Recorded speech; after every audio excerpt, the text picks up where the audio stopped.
ధ్వని పాడ్కాస్ట్ ప్రత్యేక కార్యక్రమం ఆకాశంలో బాలు. వినండి, ఆకాశంలో బాలు. స్వరధునియై స్వరార్ణవమై పరవళించవలి స్వరధార. ఎస్పి బాలసుబ్రహ్మణ్యం గారిని దగ్గరగా ఎరగని వాళ్ళ మనస్సులో ఒక చిన్న అపప్రథ ఉంది. అదేంటంటే ఆయన తోటి సింగర్స్ని లేదా సాటి సింగర్స్ని వెలుగులోకి రానివ్వకుండా చేశాడు అని. ఇది శుద్ధ అబద్ధం. ఎందుకంటే ఆయన గొప్ప మనస్సు ఉన్నటువంటి వ్యక్తి. ఇది చాలా తక్కువ మందికి తెలుసు. అంటే అతనితో ఎంతో సన్నిహితమైనటువంటి సంబంధం ఉన్న వాళ్ళకి మాత్రమే తెలుసు. అటువంటి సన్నిహితుల్లో నేను ఒకడిని. ఆయన ఎంత నిబంధనతో ఉండేవారు అంటే, నాకు ఆ విషయం చెప్పాలి అంటే అయితే నేను వేనోళ్ళ ఆదిశేషుణ్ణి అయి ఉండాలి. అప్పుడు మాత్రమే అది చెప్పగలను.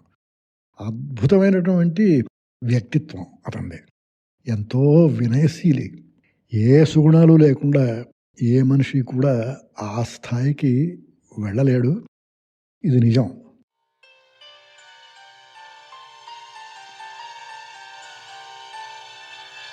మణిత మధుకర సింజాన మధుక అతడు సామపాధోధిపైతేలు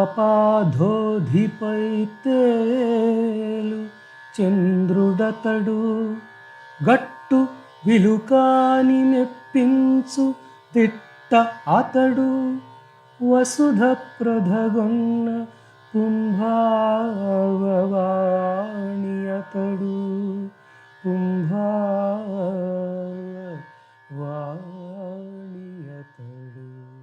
నాకు అతనితో ఉన్నటువంటి అనుబంధం గురించి చెప్పుకోవాలి అంటే, నేను సినిమా రంగంలో పాటలు రాసేటటువంటి వ్యక్తిని కాను.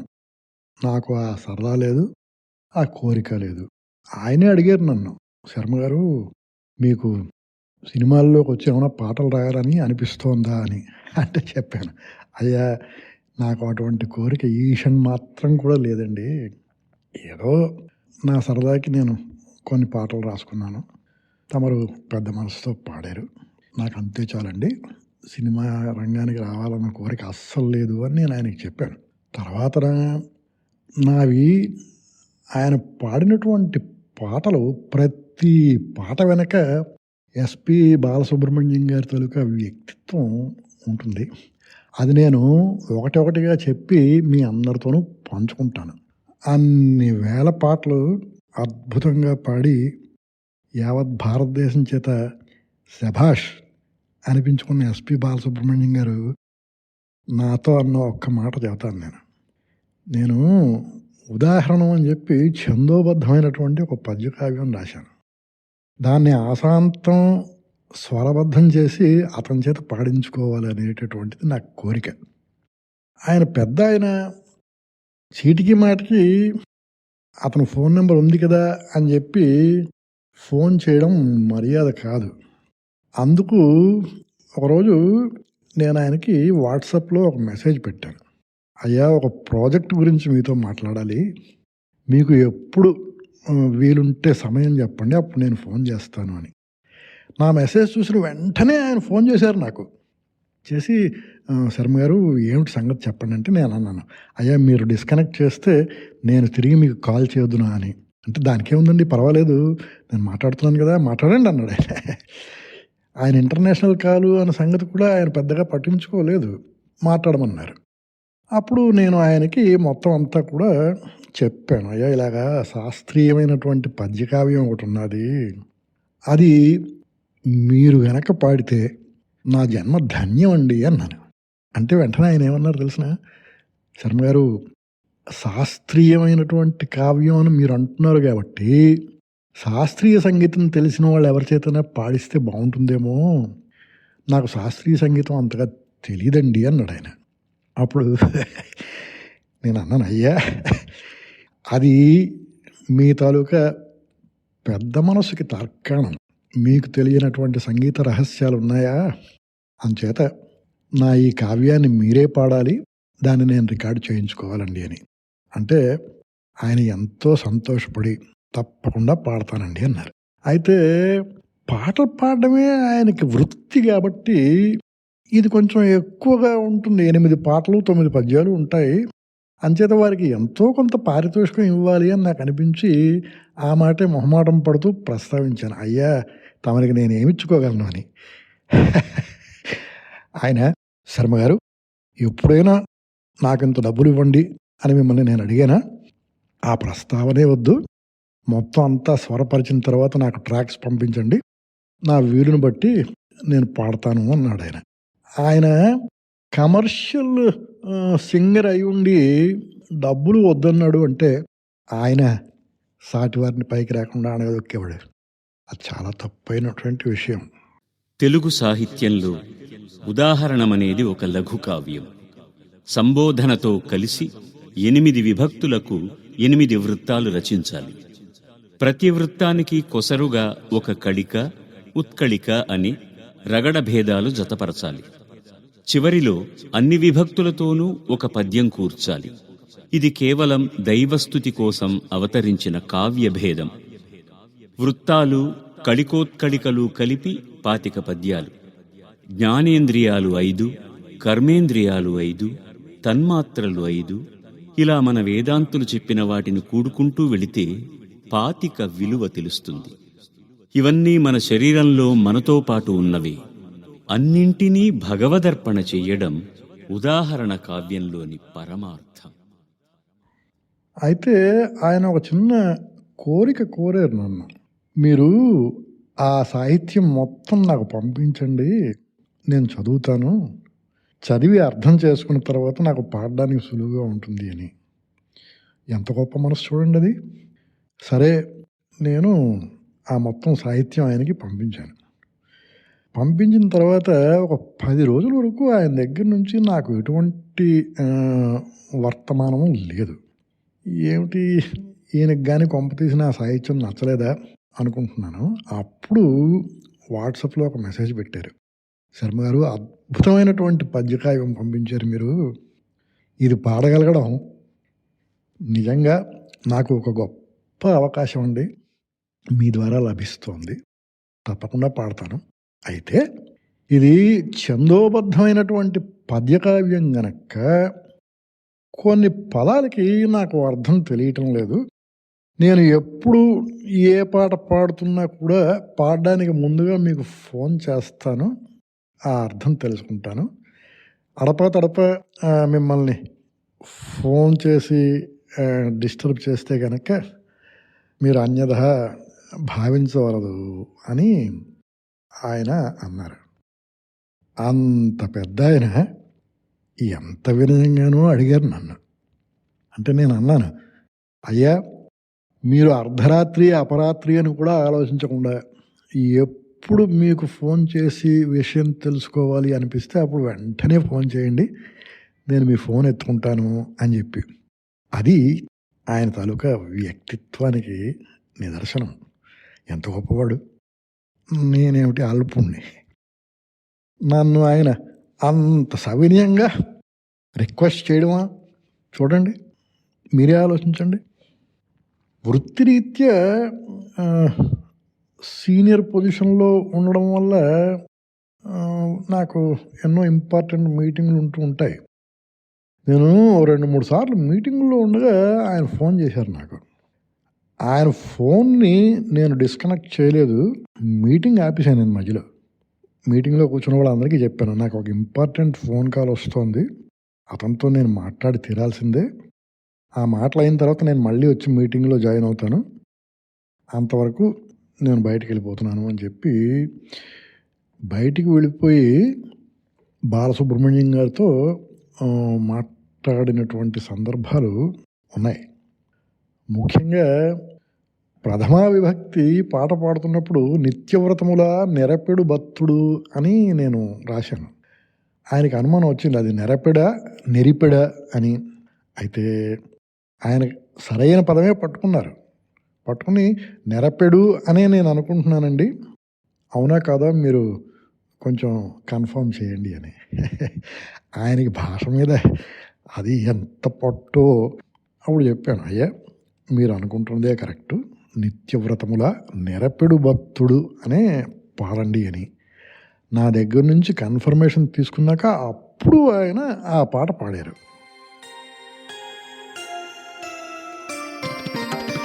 కరుణాపూరిత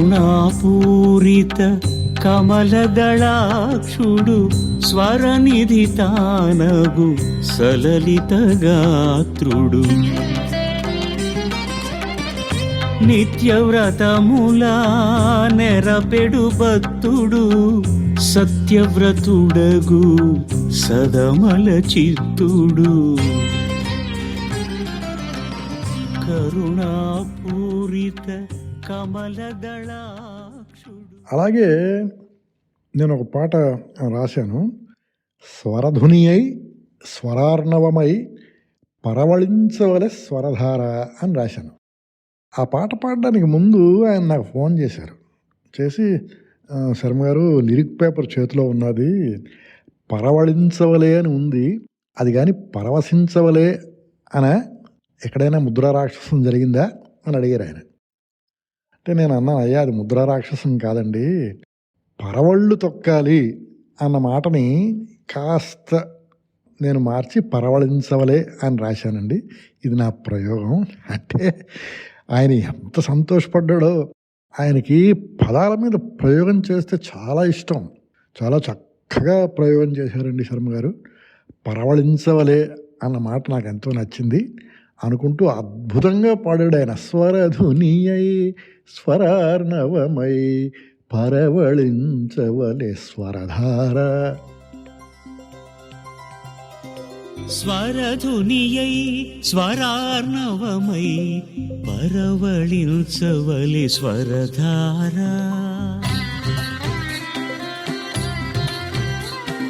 స్వరధునియై స్వరార్ణవమై పరవళించవలె స్వరధార. వాణీ కచ్చపి స్వరధార. స్వరధునియై స్వరార్ణవమై పరవళించవలె స్వరధార. వాణీ కచ్చపి స్వరధార.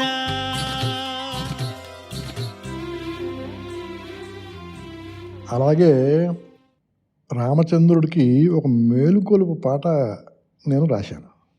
అందులో అరుణుడు ఉదయించిన ఆయత్తి విడవీవు అని ఒక లైన్ వస్తుందన్నమాట. ఆయత్తి అంటే ఆయనకి అర్థం తెలియక వెంటనే నాకు ఫోన్ చేశారు. చేసి, శర్మ గారు ఏమిటి ఆయత్తి అంటే చెప్పాను, ఆయత్తి అంటే శయనం అండి, సూర్యోదయం అవుతోంది ఇంకా నిద్రపోతున్నావా, లేవయ్యా రామయ్య అని ఆ మాటకు అర్థం అని. ఆయన వెంటనే రికార్డింగ్ చేశారు.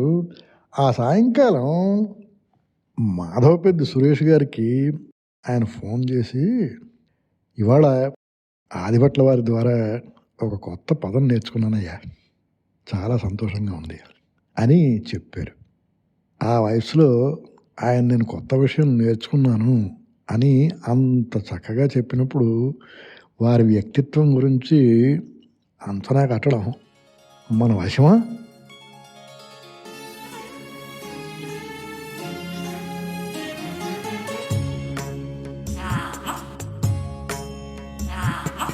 రామనామము పలుకరా చిలుక లేచింది, సామగానము చిలుక శ్యామము లేచింది. రామనామము పలుకరా చిలుక లేచింది, సామగానము చిలుక శ్యామము లేచింది. కిలకిల రావాల పలకరింపులతోటి పులకరించిన పొద్దు వెళ్ళవారింది, తెల్లవారింది. మేలుకో శ్రీరామా, తెల్లవారింది. మేలుకో శ్రీరామా, తెల్లవారింది.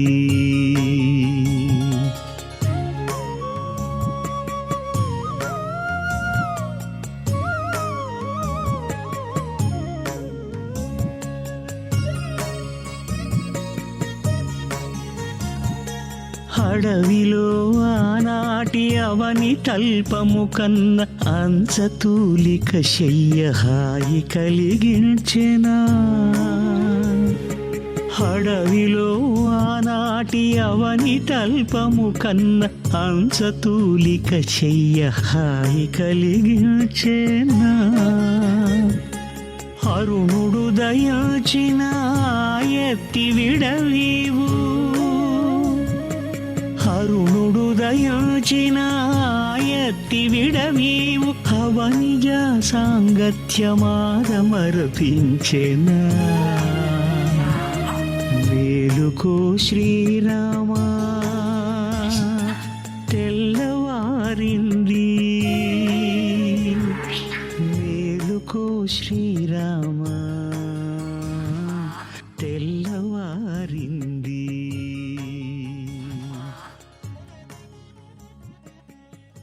ఇది మరొక గమ్మత్తైనటువంటి విషయం, ఆసక్తికరమైనటువంటి విషయం. నేను మా ముత్తాత గారి మీద ఒక పాట రాశాను. మా ముత్తాత గారు అంటే మీ అందరికీ తెలిసే ఉంటుంది, మహానుభావుడు ఆదిభట్ల నారాయణదాస్ గారు. బాలసుబ్రహ్మణ్యం గారి తండ్రి వృత్తిరీత్యా హరికథకులు.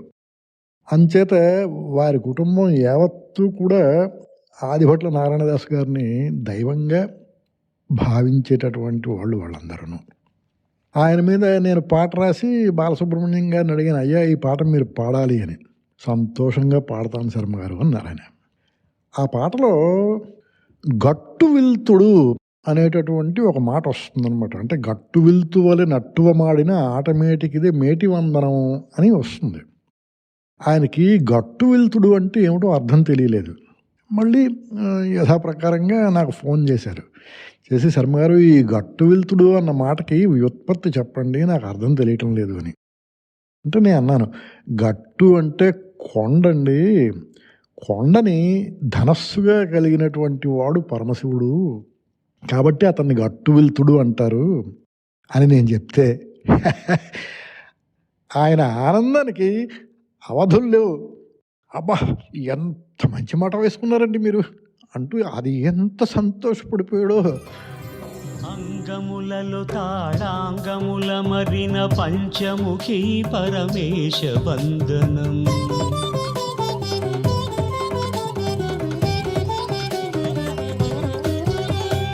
అంగములలో తాళాంగముల మరిన పంచముఖి పరమేశ వందనం. గట్టు విల్తువలె నట్టువ మాడిన ఆటమేటికిదే మేటి వందనం.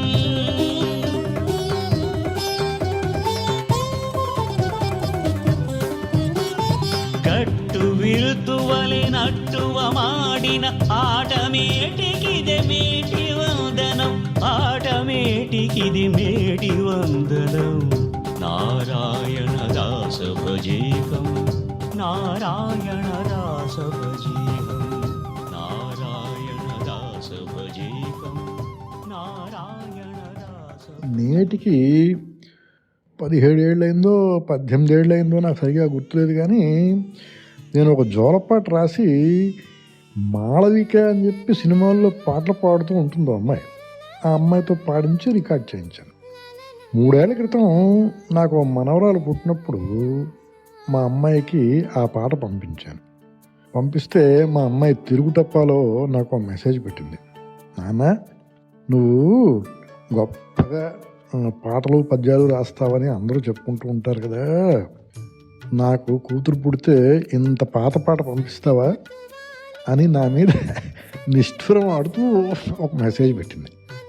అమ్మ నాయన ఇదేమిటి ఇలా అంది అనుకుని అప్పటికప్పుడు నేను మరో కొత్త జోలపాట రాసి అది బాలసుబ్రహ్మణ్యం గారికి పంపించాను. పంపించి అయ్యా ఈ పాట మీరు పాడాలి నాకు అని అడిగాను. ఆయన లిరిక్ అంతా చదివి నాకు ఫోన్ చేసి అన్నారనమాట, శర్మ గారు ఇది జోలపాట కదా, ఎవరైనా అమ్మాయి లేడీ సింగర్తో పాడిస్తే బాగుంటుందేమో అని. చూడండి, ఆయనకి పాడమని నేను అవకాశం ఇస్తే ఆయన మరెవరి చేతనో పాడించుకోవచ్చు కదా అన్నారు అంటే ఆయన సాటివారిని పైకి రాకుండా తొక్కేది ఎంత తప్పు మాట. ఆయన అన్నారు నాతో, ఎవరైనా అమ్మాయి చేత పాడించండి శర్మ గారు, నేను పాడడం ఏమిటి జోలపాట అని. అంటే అప్పుడు నేను ఆయనకి 2 విషయాలు చెప్పాను. అయ్యా, ఒకప్పుడు ఘంటసాల మాస్టర్ గారు ఒక జోలపాట పాడారు ధర్మదాత సినిమాలో. మీరు జోలపాట కాకపోయినా తత్తుల్యమైనటువంటి పాట పాడారు ఉండమ్మ బొట్టు పెడతా సినిమాలో. ఈ పాట నేను నా మనవరాలి కోసం రాసుకున్నటువంటి పాట. అంటే తాత రాసిన పాట కాబట్టి మీరు కూడా నా మనవరాలికి తాత లాంటి వారే కాబట్టి తాత రాసింది తాత పాడితేనే బాగుంటుందండి, మీరే పాడాలి ఈ పాట అంటే ఎంత అద్భుతంగానో మనస్సు పెట్టి పాడారు ఆయన. ఇవి చాలదు, ఆయన ఎంత గొప్ప వ్యక్తితో చెప్పడానికి.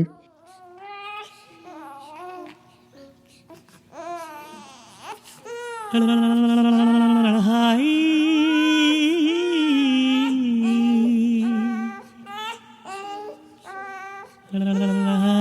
లాలి లాలి జూ, లాలి లాలి జూ.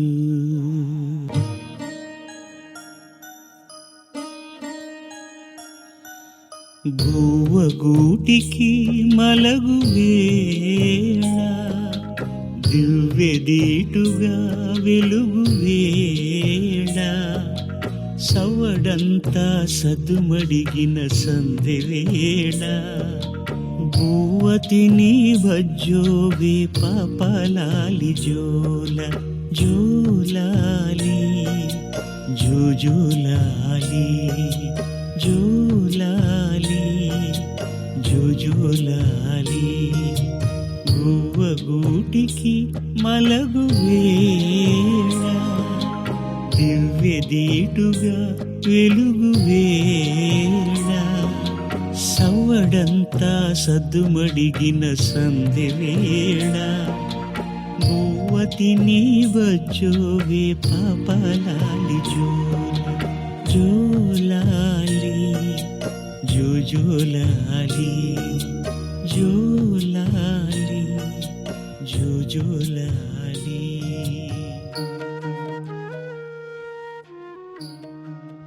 కొసంచుగా ఒక్క చిన్న విషయం అందరికీ చెప్పాలి. 2020లో నాకు షష్ఠి పూర్తయింది. మా దేశంలో ఉన్నటువంటి తెలుగు వాళ్ళందరూ కూడా ఈ షష్ఠి పూర్తి ఎంతో ఘనంగా చేయాలి అని ఏర్పాట్లు చేసుకున్నారు. వాళ్ళు ఏమడిగారంటే, అయ్యా మీరు ఎస్పి బాలసుబ్రహ్మణ్యం గారికి ఎంతో సన్నిహితమైనటువంటి స్నేహితులు కనుక ఈ సందర్భంగా వారిని మీరు అబుదాబి పిలిస్తే మేము ఎంతో సంతోషిస్తామండి అన్నారు. అంటే నేను వెంటనే బాలు గారికి ఫోన్ చేసి, అయ్యా మా దేశం వాళ్ళు ఇలా కోరుకుంటున్నారు, మీరు వస్తారా అని అడిగాను. అంటే తప్పకుండా వస్తాను శర్మ గారు అంటే నేను ఆయనకి అప్పుడు ఒక ఆఫర్ ఇచ్చాను. అయ్యా మా ప్రాంతాల్లో వంకాయలతో శివంగి పులుసుని చేసుకుంటామండి, మీరు కనుక వస్తే మా ఇంటికి ముద్దపప్పు, కాచిన నెయ్యి, శివంగి పులుసుతో మీకు భోజనం పెడతానండి అని. అంటే ఆయన ఈ కార్యక్రమం సంగతి ఎలా ఉన్నా భోజనం విషయం మాత్రం చాలా ఉత్సాహంగా ఉంది శర్మ గారు, నేను వచ్చేస్తున్నాను అన్నారు. అయితే నా దురదృష్టం, కరోనా విజృంభించింది, విమానాలన్నీ క్యాన్సిల్ అయిపోయాయి. నాకు జరగాల్సినటువంటి సన్మానం కూడా వర్చువల్ అయిపోయింది. ఈ వర్చువల్ సన్మానానికి మా దేశపు మిత్రులు నన్ను అడిగారు, ఏమండి మీరు బాలసుబ్రహ్మణ్యం గారి దగ్గర నుంచి ఒక ఆడియో మెసేజ్ సంపాదించగలరా అని. అంటే వారిని ఎలా అడగను, నా గురించి మీరు పొగడండి అని కానీ, నా గురించి గొప్పగా చెప్పండి అని కానీ నేను ఎలా అడిగేది వారిని. అయినా మొహమాటం పడుతూ ఆయనకి విషయం చెప్పాను, ఇలా మా దేశంలో వాళ్ళు అడుగుతున్నారండి అని. అంటే ఆయన ఒక అద్భుతమైనటువంటి ఆడియో క్లిప్ పంపించారు. అది కూడా ఇప్పుడు మీ అందరికీ వినిపిస్తాను, వినండి. దాంతో వారు ఎంత గొప్ప వ్యక్తిత్వం గలవారు, సామాన్యుడైనటువంటి నాలాంటి వాడిని కూడా ఆయన ఎంతో అభిమానంగా చూశారు అన్న విషయం తద్వారా మీ అందరికీ విశదమవుతుంది. సభాసదులందరికీ శ్రీపతి పండితారాధ్యుల బాలసుబ్రహ్మణ్యం నమోవకాలు. ఇవాళ మీరందరూ కలిసి శ్రీ కామేశ్వర శర్మ గారికి షష్ఠభ్య పూర్తి పండుగను జరుపుకుంటున్నారు. మహదానందం. ఆ మహానుభావుడికి సంస్కృత ఆంధ్రాల మీద ఉన్న పట్టు, వారి అక్షర ప్రజ్ఞ, దాన్ని ఆసరాగా చేసుకుని చిరంజీవి మాధవపెద్ది సురేష్ చేసిన పాటలు, నేను పాడినవి, నాకు చాలా ఇష్టమైన పాటల గుత్తిలో కొన్ని చాలా ముఖ్యమైన పుష్పాలుగా ఉంటాయి. ఇంతకంటే నేను చెప్పలేను. చాలా గొప్ప కవి ఆయన. భగవంతుడు ఆయనకు, ఆయన కుటుంబానికి ఆరోగ్యాన్ని, ఆనందాన్ని, అష్టైశ్వర్యాలని ఇచ్చి ఇంకా ఇంకా అమృతతుల్యమైనటువంటి పాటలని, పద్యాలని రాసే అవకాశం వారికి ఇవ్వాలని మనసారా కోరుకుంటున్నాను. సర్వే జనా సుజనా భవంతు, సర్వే సుజనా సుఖినో భవంతు. ఒక పాటలో, అంటే అది చాలా రొమాంటిక్ డ్యూయట్ అది. దాంట్లో నేను ఒక మాట రాశాను, మురిపెముగా గిరితరులే హరితముగా విలసిల్లే అని.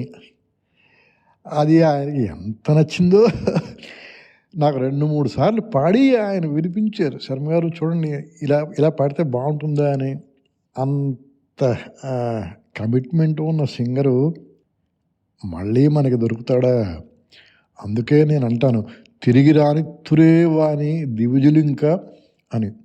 ఇప్పుడు వారి మీద మొట్టమొదటగా వారిని కలిసినప్పుడు చెప్పినటువంటి పద్యాన్ని మీకు వినిపిస్తాను, వినండి.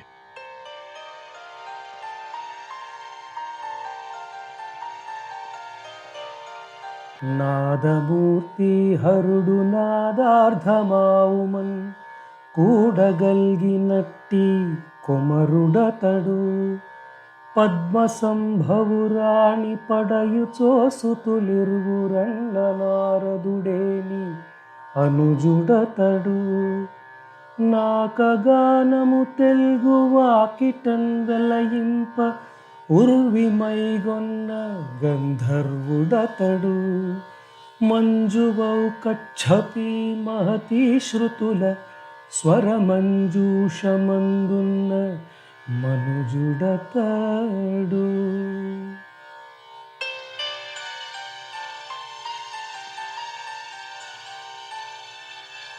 మణిత మధుకర సింజాన మధుక అతడు, సామపాధోధిపై తేలు చంద్రుడతడు, గట్టు విలుకాని మెప్పించు తిట్ట అతడు, వసుధ ప్రధగొన్న కుంభావవాణి అతడు, కుంభావవాణి అతడు. నాదమూర్తి హరుడు నాదార్థమావుమన్. నాదార్థము అంటే నాదం తాలూకా అర్థం అని ఒకటి, నాదంలో సగభాగం అని ఒకటి. ఆ ఉమన్, ఆ ఉ మా, ఈ 3 అక్షరాలు కలిస్తే ఓంకారం అవుతుంది.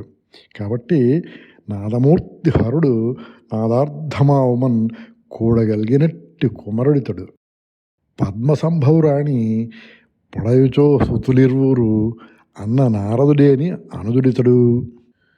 పద్మసంభవురాణి అంటే సరస్వతి. ఆవిడ కనుక నాకు మరో కొడుకు కావాలి అనుకుంటే, పెద్ద కొడుకు నారదుడు, చిన్న కొడుకు ఎస్పి బాలసుబ్రహ్మణ్యం.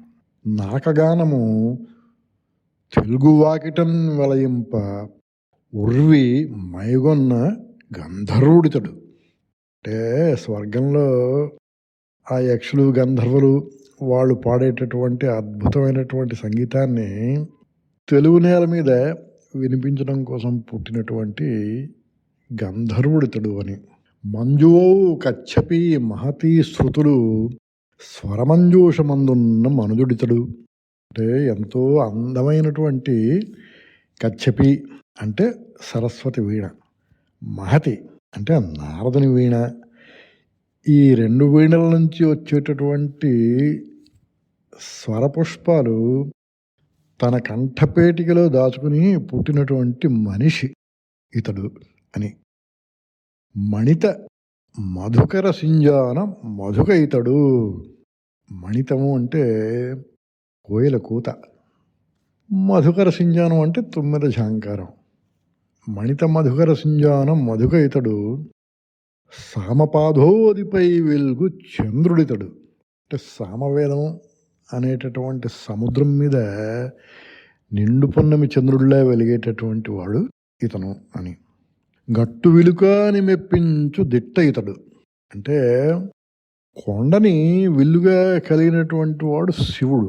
అయితే ఈయన పాట పాడితే ఆ కొండ కాస్త కరిగి ప్రవహిస్తుంది, శివుడికి ఆయుధం లేదు కాబట్టి గట్టు విలుక అని మెప్పించిన దిట్ట ఇతడు, వసుధ ప్రధగొన్న పుంభావవాణి ఇతడు. అంటే సాక్షాత్తు పురుష రూపంలో ఉన్నటువంటి సరస్వతి ఇతడు అని నేను ఆసుగా ఒక పద్యం చెప్పి ఆయనకి వినిపించాను. ఎంత చెప్పుకున్నా ఎన్ని చెప్పుకున్నా అతనితో నాకు ఏర్పడినటువంటి సంబంధం అనిర్వచనీయం. నేను మాటల్లో చెప్పలేను. మిత్రుడు రఘోత్తమరావు కోరినందువల్ల కొన్ని మాటలు మాత్రం ఆయన గురించి చెప్పగలిగాను. సెలవు.